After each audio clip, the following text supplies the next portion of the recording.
Assalamualaikum warahmatullahi wabarakatuh. Selamat pagi. Kita ketemu lagi dalam pembelajaran PJOK. Semoga kalian dalam keadaan sehat walafiat. Untuk pembelajaran pagi ini, karena di sekolah diadakan vaksin, sehingga kita harus kembali lagi ke pembelajaran daring.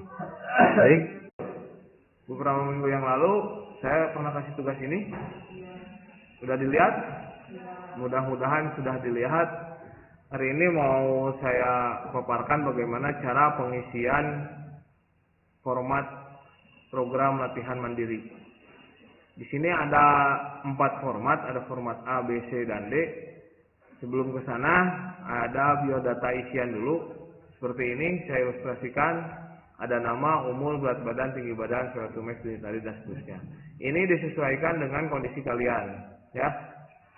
Nama, misalkan ini kan hanya ilustrasi ya. Nama Udin, umur 17 tahun, berat badan 70 kg, tinggi badan 170 cm. VO2 max-nya hasil blip test kemarin Udin di 7.3. Kalian nanti berapa? Nggak tahu ya, masing-masing berbeda hasil VO2 max-nya. Kemudian di sini ada denyut nadi istirahat. Denyut nadi istirahat Udin 90 kali per menit. Nah, untuk penghitungan denyut nadi sudah bisa. Kalian bisa mencari denyut nadi kalian di pergelangan tangan atau di leher. Nah, ini kan satuannya kali per menit.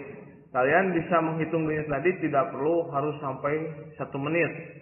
Karena ditakutkannya misalkan di detik ke 30 kamu denyut nadinya hilang, misalkan nggak kerasa, kemana? Kamu harus nanti ulang lagi dari detik ke 0 gitu kan ya. Ada shortcutnya, ada cara singkatnya untuk menghitung denyut nadi. Kalian bisa hitung denyut nadi hanya dalam waktu 6 atau 10 detik. Kalau kamu menghitung selama 6 detik, berarti hasilnya nanti dikalikan 10. Contoh di sini Udin 90 kali per menit. Dia 6 detiknya misalnya 9 kali detakan. Selama 6 detik gitu kan, hitung 6 detik 9. Oh, berarti kali 10 hasilnya 90 kali per menit. Kalau kamu mau pakai yang 10 detik, nanti hasilnya dikali 6. Berapa? Nah, cara menghitung denyut nadi istirahat yang baik itu ketika kalian bangun tidur. Bangun tidur, langsung cek denyut nadinya. Itu denyut nadi istirahat yang baik. Karena ketika kalian kalau sudah bangun tidur kemudian melakukan aktivitas, pasti denyut nadinya udah berubah lagi. Karena denyut nadi itu berhubungan dengan aktivitas gerak kalian. Nah, kemudian ke kelentukan rata-rata. Kelentukan rata-rata di sini juga sama, nanti bervariasi. Ke Udin dapatnya 10 cm.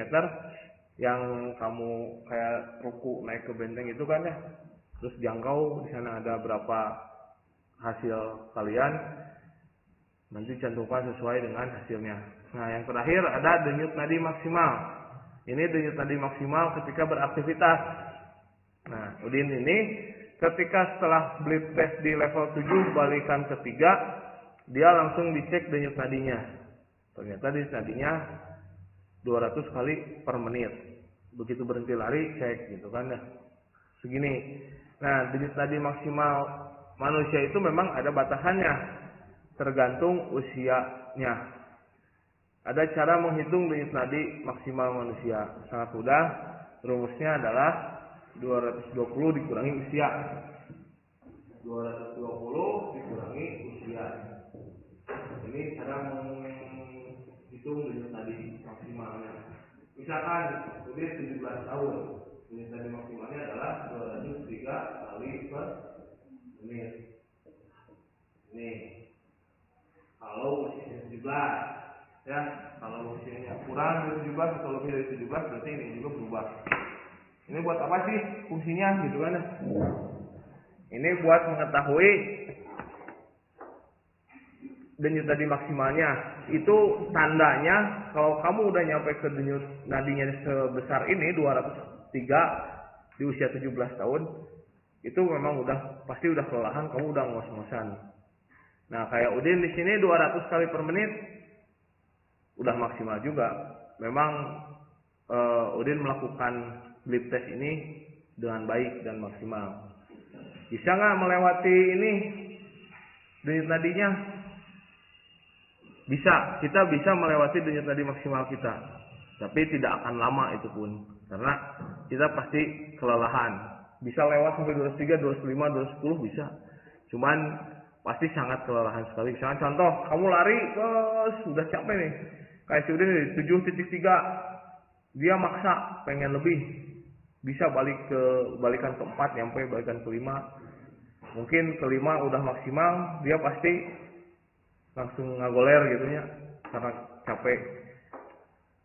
Ngos-ngosan pisan. Dan itu pun hanya sebentar, mungkin beberapa meter kan, ini 20 meter selesai. Nah, ini indikator bahwa Udin melaksanakannya dengan baik. Kalau urusan dengan aktivitas fisik, sebenarnya bisa dicek kalian serius atau enggaknya dari denyut nadinya. Contoh kemarin ketika kalian beli tes, sebenarnya kalian masih mampu misalkan. Karena melihat teman-teman kalian, di level 3 juga udah berhenti. Tinggal kamu sendiri misalkan. Males, malu dan seterusnya. Akhirnya ikut-ikutan berhenti. Padahal kalau dicek denyut nadinya misalkan kamu masih di 170, 180, masih bisa melakukan lebih dari level 3. Tapi karena faktor eksternal tadi, menyebabkan udah berhenti. Kelihatan dari denyut nadinya. Kalau denyut nadinya bisa nyampe 200, 203 di usia 17, berarti dia udah kemampuannya ada di situ. Nggak bisa dipaksakan. Nah, dan ini juga berurusan dengan sistem kardiovaskular kalian atau sistem pernapasan kalian, sistem kerja jantung kalian. Ketika kemarin kalian tes ini, pasti mungkin saja ada yang merasa kok pusing gitu ya pada saat fisik. Kemudian pendengaran mulai suaranya berkurang gitu, mengecil, mata udah kunang-kunang, udah mulai mual, pengen muntah gitu kan ya. Itu kenapa terjadi? Ya karena sistem kerja jantung kalian kurang baik. Karena ketika kalian beraktivitas fisik, anggota-anggota tubuh kalian ini membutuhkan pasokan oksigen dan darah yang banyak sesuai dengan aktivitas fisik yang kita lakukan. Nah, ketika contoh otak kita membutuhkan oksigen dan darah yang banyak, tapi jantung kita nggak kuat untuk memenuhi kebutuhan oksigen dan darah ke otak kita, yang akhirnya ya gitu, pusing, mual, muntah, kunang-kunang, akibat dari kerja jantungnya kurang baik dan bahkan bisa menyebabkan kematian juga. Ini biasanya di usia-usia yang lanjut ya. Mungkin kalian pernah dengar ada orang yang meninggal di lapangan, misalkan pada saat futsal atau pada saat bulu tangkis. Itu kenapa? Yaitu karena dia tidak menyadari bahwa dia itu udah mulai melebihi denyut nadi maksimal, terus aja bermain. Akhirnya nggak kuat ya selesai. Kalau olahraga kompetitif seperti sepak bola gitu, bulu tangkis, pasti ketika lelah pun akan memaksakan diri. Nah, kalau usia-usia kalian di 17 tahun masih mau maksa juga, aman-aman saja. Kecuali kalau memang punya penyakit bawaan yang serius seperti punya penyakit jantung dan seterusnya, itu tidak disarankan untuk melakukan olahraga yang seperti itu. Jadi disarankan paling gerak jalan, jogging gitu ya. Kalau olahraga seperti itu, kalian capek pun pasti berhenti sendiri, nggak mungkin memaksakan, karena tidak ada dorongan dari luar untuk olahraga seperti itu. Kita lanjut ke format A. Nah, kita mulai penyusunannya di format A. Ini format A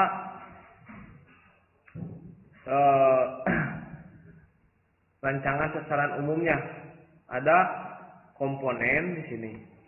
Komponen ini kita fokus di 4 komponen kemarin kan, ada daya tahan otot atau kekuatan, ada daya tahan aerobik, kelincahan dan kelenturan. Di sini ada pekan atau minggu, pekan ke-1, tanggal latihannya kalian mulainya di tanggal berapa sampai tanggal berapa. Ini hanya ilustrasi. Udin mulai tanggal 5 sampai 12 Oktober. Kemudian di poin 1 jumlah siklus minggunya 1 minggu. Sasaran daya tahan otot atau kekuatan, daya tahan aerobik, kelincahan dan kelentukan. Sasaran kondisi fisiknya, daya tahan ototnya apa saja nanti yang akan kalian latih. Di sini Udin melatih otot lengan, perut, dan tungkai. Untuk daya tahan aerobiknya, ini ada 3 model latihan yang bisa kalian pakai atau kalian pilih sesuai dengan kemampuan kalian. Mulai dari lari, renang, sepeda.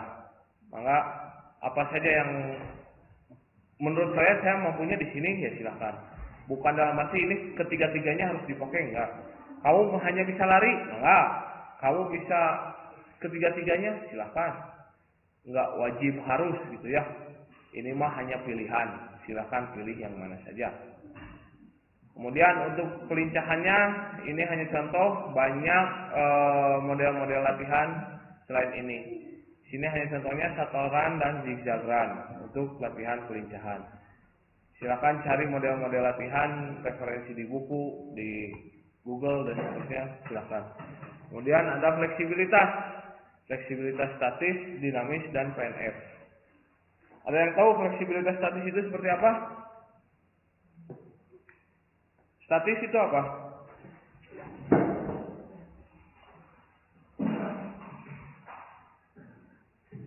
Nggak tahu statis? Dinamis tahu? Nggak tahu juga. Statis itu pasif ya. Statis, dinamis gitu kan ya? Masa anak Eko nggak tahu? Kayak pelajaran kimia, fisika.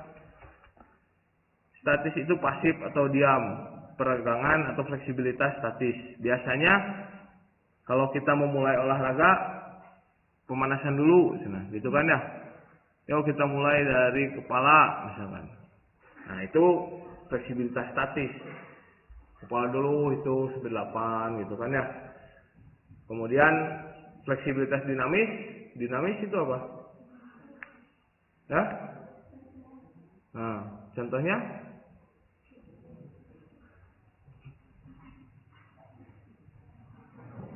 Nah gimana? Contohnya gimana? Ya udah betul, kenapa kamu takut gitu? Kamu salah juga nggak akan digebukin di sini kok, santai ya. Ya yang seperti itu, yang dinamis yang bergerak, yang hitungannya 1, 2, 3, 1 itu dinamis.